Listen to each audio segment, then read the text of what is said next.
আসসালামু আলাইকুম রহমতুল্লাহি ওবরকাতুহু। সম্মানিত দর্শক, 2025 সনের জুন মাসের 13 তারিখ লন্ডনের একটি হোটেলে বিএনপির ভারপ্রাপ্ত চেয়ারম্যান জনাব তারেক রহমান এবং বর্তমান অন্তর্বর্তীকালীন সরকারের মুখ্য ব্যক্তিত্ব ডক্টর মোহাম্মদ ইউনূসের মধ্যে যে বৈঠক হলো, একান্ত ঘরোয়া বৈঠক হলো। এই বৈঠকের ফলে আমরা যতটুকু জানতে পেরেছি, এখন পর্যন্ত আমি এই ভিডিও শুক্রবারই করছি, 13 তারিখই করছি। সেখানে সবাই যেটা আশা করেছিল বা আন্দাজ করেছিল সেটা হলো যে ডক্টর মোহাম্মদ ইউনূস বিএনপির চাপে জুন থেকে যেহেতু নেমে এপ্রিলে চলে এসেছেন, 2026 সনে তিনি রিটায়ারমেন্ট ছিলেন যে জুন মাসের 30 তারিখের মধ্যে তিনি নির্বাচন করবেন। তো জনরোষ বলেন, বিএনপির চাপ বলেন, পরিবেশ পরিস্থিতি বলেন, তিনি ঈদের আগে জাতির উদ্দেশ্যে যে ভাষণ দিয়েছেন সেই ভাষণে তিনি এপ্রিল মাসের মধ্যে নির্বাচন করার ব্যাপারে অঙ্গীকার করেছেন। তো এটা বিএনপির মধ্যে নিদারুণ নেতিবাচক প্রতিক্রিয়া তৈরি করেছে। এর কারণটা হলো, আগে যেভাবে সরকার কথা বলতো অনেকটা ইনফিনিট টার্মে, নির্বাচন হতে পারে কম সংস্কার হলে ডিসেম্বরে, আর যদি বেশি সংস্কার হয় তাহলে ডিসেম্বর থেকে না হয়ে ডিসেম্বর থেকে জুনের মধ্যে। তো সেক্ষেত্রে জানুয়ারি মাসে হতে পারত, ফেব্রুয়ারি মাসে হতে পারত, উনি যেভাবে কথা বলেছেন একেবারে সর্বশেষ জুনের মধ্যে। কিন্তু যখন তিনি সেই সম্ভাবনাটাকে, অর্থাৎ ডিসেম্বর থেকে জুনের মধ্যে সম্ভাবনাটাকে একেবারে কনক্রিট 4 মাস পিছিয়ে নিয়ে, ডিসেম্বর থেকে 4 মাস পিছিয়ে নিয়ে এপ্রিল মাসে নিয়ে গেলেন, তখন বিএনপি মূল্য করলো যে এটা একটা ছলচাতুরি, এটা বিএনপিকে ঠকানোর একটা প্রচেষ্টা, এটা নির্বাচনকে বানচালার একটা প্রচেষ্টা, এবং ডিসেম্বরের মধ্যে নির্বাচন না হলে বিএনপি আর জীবনে ক্ষমতা আসতে পারবে না। ফলে ভীষণভাবে বিএনপি প্রতিক্রিয়া দেখালো এবং ডক্টর মোহাম্মদ ইউনূসের সেই বক্তব্যকে বলতে গেলে অনেকটা তারা বলার চেষ্টা করলো যে এটা একটা ধাপ্পাবাজি, অসৌজন্যমূলক বক্তব্য, ইত্যাদি ইত্যাদি নানা রকম। তেমনি ঈদুল আজহার আগে রাজনৈতিক পরিস্থিতি বিভিন্ন রকম উত্তাল ছিল। আপনারা জানেন যে সচিবালয়ে লাগাতার 1 মাস ধরে সেখানে যাকে বলা হয় অস্থিরতা চলছে, এটা এখনো নিষ্পত্তি হয়নি। জাতীয় রাজস্ব বোর্ড, সেখানে অস্থিরতা চলছে এবং এখন পর্যন্ত নিষ্পত্তি হয়নি। ঢাকা দক্ষিণ সিটি কর্পোরেশনের মেয়র পদ নিয়ে বিএনপির সঙ্গে ডক্টর মোহাম্মদ ইউনূসের মতবিরোধ এখন পর্যন্ত নিষ্পত্তি হয়নি। তো এই সকল বিষয় নিয়ে পুরো বাংলাদেশ রীতিমতো অচল ছিল।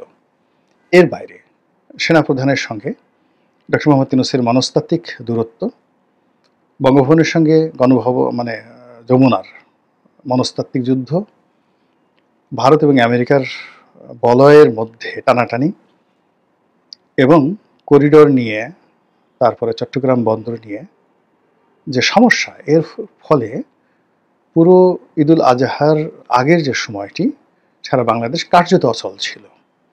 No revenue, no work, no development, no loan, no nothing, মানে কোনো কর্মসংস্থান থেকে শুরু করে বাংলাদেশ কিছু না করে কেবলমাত্র দৈনিক 3 বেলা খাবার খাওয়া, প্রাকৃতিক কর্ম করা, এর মধ্যে মানুষ তার জীবন সীমাবদ্ধ রেখেছিল। আর শঙ্কা নিয়ে, আতঙ্ক নিয়ে, ভয় নিয়ে অপেক্ষা করছিল কখন না জানি কি ঘটে যায়।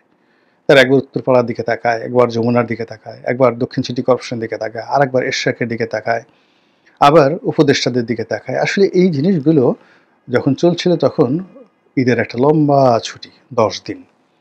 তো এই 10 দিনের মধ্যে অনেক কিছু হতে পারত, অনেক কিছু হতে পারত।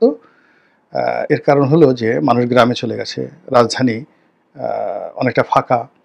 তো এই সময়টিতে মানে যেটা বাস্তব হওয়ার সেটা মনস্তাত্ত্বিক বিষয়গুলো ছিল খুবই বিরক্তিকর, এবং সেই বিরক্তি কাটানোর জন্য ডক্টর মোহাম্মদ ইউনূস তিনি ইংল্যান্ড সফরে গেলেন।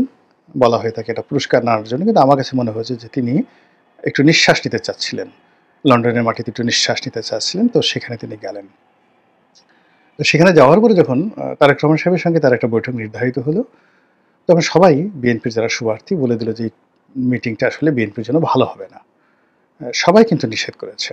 বিএনপির কারা এই বৈঠকের পক্ষে বলেছে আমি এটা বলতে পারবো না, কিন্তু আমরা যারা বিএনপির সমর্থক হিসেবে পরিচিত, তারপর আমাদের বাইরে যারা আছেন, দেশি বিদেশি যারা বিএনপিও করেন না কিন্তু একটা নিউট্রাল অবস্থানে থেকে রাজনীতির বিশ্লেষণ করেন। আর আওয়ামী লীগেরও কিছু লোকজন আছেন যারা এখন তাদের নিজেদের স্বার্থে আসলে বিএনপির পক্ষে বলেন। তারা সবাই বলেছেন যে তারেক রহমান সাহেবের সাথে ডক্টর মোহাম্মদ ইউনূসের যে বৈঠকটি, সেই বৈঠকটি আল্টিমেটলি পুরোটাই ডক্টর মোহাম্মদ ইউনূসের পক্ষে যাবে। আর ওই বৈঠকে যে সিদ্ধান্তই আসুক না কেন, পুরো সিদ্ধান্তই বিএনপির বিপক্ষে যাবে, যদি বিএনপি ওনাকে বাধ্য করতে না পারে ওই বৈঠকে যে ডিসেম্বর মাসে নির্বাচন হবে। December means December. এর কারণ হলো মুখের কথা একবার বের হয়ে গেলে ওটা আর ফেরত আনা যায় না। বিএনপি মানে দুটো বিষয় নিয়ে এই মুহূর্তে লড়াই করছে। এক নম্বর হলো যে কোনো মূল্যে দক্ষিণ সিটি কর্পোরেশনের মেয়র পদটা তাদের পেতে হবে। এখন এই মেয়র পদটা এটা পাওয়া নয়, এটা একটা জিদাজিদির বিষয় হয়ে গেছে। এটি একটি শক্তি প্রদর্শনের বিষয় হয়ে গেছে, এটি জয় পরাজয়ের বিষয় হয়ে গেছে। সরকার বনাম বিএনপি, এটার একটা সেটেলমেন্ট হতে হবে। এখানে যদি এরশাদকে নিয়োগ না দেওয়া হয় বা এরশাদ যদি এই দাবিটা আদায় করতে না পারে, ইট মিনস এখানে বিএনপির এই জায়গাটাতে পরাজিত হলো। দুই নম্বর হলো যে বিএনপির যাকে বলা হয় চেয়ারপারসন, ভারপ্রাপ্ত চেয়ারম্যান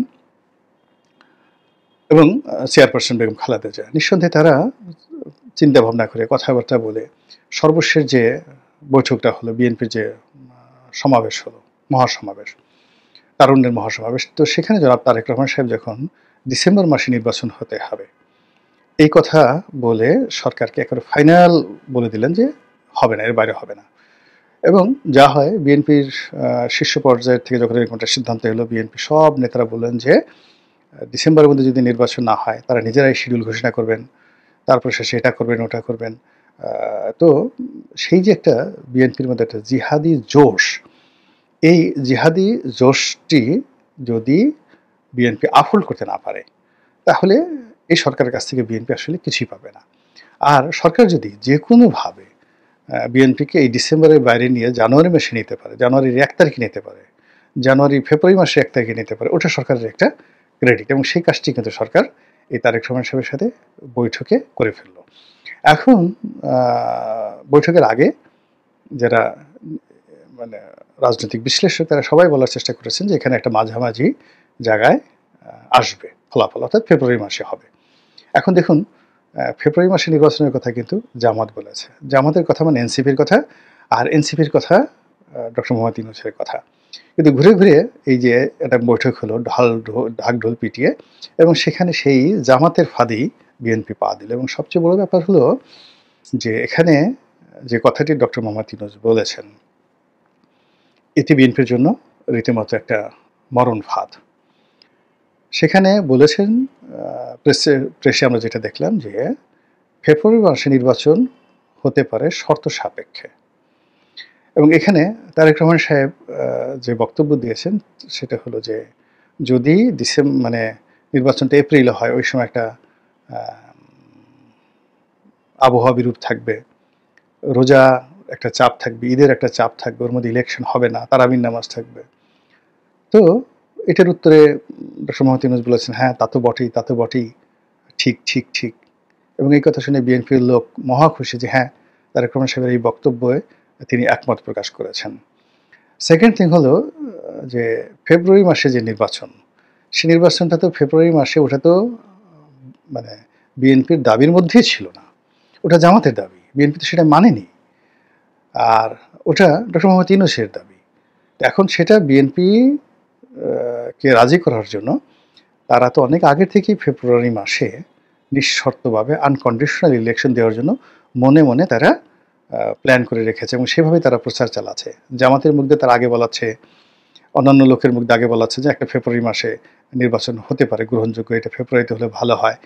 কিন্তু ডক্টর মোহাম্মদ ইউনূসের, তিনি যে বিশ্বমানের খেলোয়াড় এবং তিনি যে এখানে জয়লাভ করলেন তার প্রমাণ হলো তাদের যে এটাতে তিনরা দেওয়ার জন্য একেবারে আনকন্ডিশনাল ফেব্রুয়ারি মাসে নির্বাচন দেওয়ার জন্য যারা 10 পায়ে দাঁড়িয়েছিলেন, তাদের কাজই হলো বিএনপি যে আলটিমেট টাইম দিয়েছে এই আলটিমেট টাইম থেকে তাদেরকে বের করে আনা, এবং সেটা তারা করেছেন এখন ফেব্রুয়ারি মাসে। আর ব্যক্তিগতভাবে ডক্টর মোহাম্মদ ইউনূসের যে সফলতা সেটা হলো তিনি এখানে একটা শর্ত জুড়ে দিয়েছেন। শর্তটা হলো যে তিনি তো ইতিমধ্যে ঘোষণা দিয়েছেন এপ্রিল মাসে নির্বাচন হবে, এবং সেই নির্বাচনের জন্য ইতিমধ্যে নির্বাচন কমিশন প্রস্তুতি শুরু করেছে। তো এখন সেই প্রস্তুতি যদি ঠিক মতো চলতে থাকে, সবকিছু ঠিকঠাক থাকে তাহলে ফেব্রুয়ারি মাসে নির্বাচন হতে পারে। তো ওই একই কথা কিন্তু ঠিক সেম রইল। মানে ডিসেম্বর থেকে জুনের মধ্যে নির্বাচন, বেশি সংস্কার চাইলে এটা হবে, বিচার চাইলে এটা হবে, ওইটা হবে, ইত্যাদি ইত্যাদি। তো এখানেও তিনি সেই সকল কথার মধ্যে একটা যদি কিন্তু শর্ত জুড়ে দিলেন। ফলে কি হচ্ছে, ডিসেম্বর মাসে তো নির্বাচন কমিশন প্রস্তুতি নিতে পারবে না। এখন নির্বাচন কমিশন যদি প্রস্তুতি না নিতে পারে তাহলে ফেব্রুয়ারি মাসে নির্বাচন করার জন্য তো নির্বাচন কমিশন প্রস্তুত হতে পারবে না, প্রস্তুতি নিতে পারবে না। কিন্তু ইতিমধ্যে তারেক রহমান সাহেব, তার তো একটা সম্মান আছে, তিনি ডক্টর মোহাম্মদ ইউনূসের সাথে বৈঠক করেছেন। তো রাতারাতি আগামী ১-২ মাস তো আসলে বিএনপির পক্ষে কোনো নেতিবাচক প্রতিক্রিয়া দেখানো সম্ভব নয়, বা ওখানে যে ধরনের বক্তব্য দিয়ে আসছেন সেটার এগেনস্টে তিনি তো আর দ্বিতীয় কাউন্টার কথা বলতে পারবেন না। এখন আগামীতে তিনি যেভাবে ধরেন প্ল্যাকার্ড করে যে তিনি একেবারে একটা স্লোগানই বানিয়ে ফেলেছেন, এটা কি তিনি বানিয়েছেন না তার দলের লোক বানিয়েছেন বলতে পারবো না, যে মানে ইন্টারিম গভর্নমেন্ট, শুনো ইন্টারিম ডিসেম্বরেই নির্বাচন, এরকম একটা কি যেন বানিয়েছেন তারা আর কি। তো যাই হোক, এখন সেখানে তারা ডিসেম্বরকে যেখানে একেবারে রেড মার্ক দিয়ে বাইরে যাওয়া যাবে না, তো সেখান থেকে আবার নিজেরাই চলে গেছেন ফেব্রুয়ারিতে এবং অ্যাগ্রি করেছেন। এখন ২ দিন পরে তারা এই ফেব্রুয়ারি মাসে এই নির্বাচন হয়ে যাবে, এটার এগেনস্টে আবার তো ডিসেম্বরে ফিরে আসতে পারবে না। তো আগামীতে এই সরকারের সাথে তারা বিরোধ ক্ষেত্রে যদি কোনো একটা ব্যাপারে বিরোধ হয়, সেই বিরোধের ক্ষেত্রে তো তারা দ্বিতীয়বার কোনো অ্যাকশনে যেতে পারছে না। আর তারা মানে এই যে এখন ফেব্রুয়ারিটাকে মেনে নিল, তাহলে কি হলো যে ডিসেম্বরে তারা আল্টিমেট টাইম দিয়ে তারা আবার ফেব্রুয়ারিতে চলে গেল। তো যে লোক একবার ডেন্ট হয় মানে মাথা নোয়ায়, সে বারবার মাথা নোয়াতে পারে। তো কাজেই যখন একটা সমস্যা হবে, ফেব্রুয়ারি থেকে এটা যদি মার্চে চলে যায়, মার্চে থেকে যদি এপ্রিলে চলে যায়, আবার ২০২৬ সনের এপ্রিল থেকে যদি ২০২৭ সনের এপ্রিলে চলে যায়, অনেক কিছুই তো প্রকৃতিতে ঘটতে পারে। তো সেক্ষেত্রে কি হলো যে যুদ্ধের একটা টাইম লাইন থাকে, সময়সীমা থাকে, যুদ্ধের একটা ব্যারিয়ার থাকে, একটা ব্যারিকেড থাকে, একটা যুদ্ধ ক্ষেত্র থাকে, অধিক্ষেত্র থাকে, প্রতিযোগিতার একটা ক্ষেত্র থাকে, এর ক্ষেত্রের বাইরে যাওয়া যায় না। তো সেই ক্ষেত্রটা তৈরি করে যে যার সুবিধা মতো তৈরি করে নেয়। যেমন ধরুন পানিপথের যুদ্ধ, এখন যুদ্ধটা পানিপথে হবে, যারা আগে পৌঁছায় জয়লাভ করবে তারা পানিপথের কোন অংশে থাকবে তারা সিদ্ধান্ত নিয়ে নেয়। কিংবা ধরুন বদরের যুদ্ধ, ওহুদের যুদ্ধ। তো এই যে এলাকা ঠিক করা এবং যুদ্ধের যারা পক্ষ তারা নিজের এলাকা প্রোটেক্ট করে নেয়, একটা অধিক্ষেত্র তৈরি করে নেয়। যখনই এই অধিক্ষেত্রের বাইরে তারা চলে যায় অমনি তাদের পরাজিত হতে হয়। আর যখন মানে একটা পক্ষ তাদের নিজেদের অধিক্ষেত্রের মধ্যে প্রতিপক্ষকে এনে আটকে ফেলতে পারে, তখনই তারা জয়লাভ করে। এখানে বিএনপিকে কে বলেছিল ডিসেম্বরের মধ্যে তাদের মানে অধিক্ষেত্র তৈরি করার জন্য, তাদের একটা সার্কেল বৃত্ত তৈরি করার জন্য? এতে কেউ বলেনি, বিএনপি নিজেরা করেছে, ডক্টর মোহাম্মদ ইউনূস বলেননি। তো বিএনপি ইচ্ছা করলে প্রথম থেকে বলতে পারতো যে না ঠিক আছে, আরও কিছু দেখি, তাদের অধিক্ষেত্র রচনা করার দরকার ছিল। কিন্তু যেহেতু একবার তার অধিক্ষেত্র রচনা করে ফেলেছে, টাইম ফ্রেম দিয়ে ফেলেছে, সেক্ষেত্রে সেই ফ্রেমের বাইরে যাওয়া মানে তাদের পরাজিত হওয়া এবং তাদের মাথা নোয়ানো এবং তাদের ব্যর্থতা। এবং এটা তাদের যারা প্রতিপক্ষ তারা ভীষণভাবে এটাকে ব্যবহার করবেন এবং ভীষণভাবে তাদেরকে বারবার বলবেন যে ঠিক আছে, আপনারা তো একবার বৃত্ত ভেঙেছেন, এবার দ্বিতীয়বার ভাঙেন, তৃতীয়বার ভাঙেন। এটা অনেকটা মেরুদণ্ড ভেঙে দেওয়ার মতো। ৩-৪ বার মেরুদণ্ড ভেঙে দিলে এরপরে আসলে মেরুদণ্ড থাকে না, সর্পিল গতি হয়ে যায় জীবনের। তো তদ্রূপ এই যে ফেব্রুয়ারি মাসে শর্ত সাপেক্ষে নির্বাচন হতে যাচ্ছে এবং এই ফাঁদে বিএনপি যে পা দিল, এইটার ফলাফল ভালো হবে না। এবং আমি দেখেন যখন তারেক রহমান সাহেবের সাথে তার বৈঠক হচ্ছিল, তখনই আমি কিন্তু একটা লাইভ করেছিলাম। যারা দেখেছেন তারা হয়তো অনেকে জানে যে আমি সেখানে কি বলেছি। দেখেন বৈঠকের পরে ঠিক সেম ঘটনাই ঘটলো এবং আসতেছে ১৪ তারিখে উনি আসবেন বাংলাদেশে। আসার পর খালি দেখেন ১৪ তারিখ থেকে ২০ তারিখের মধ্যে বাংলাদেশে কি ঘটনা ঘটে।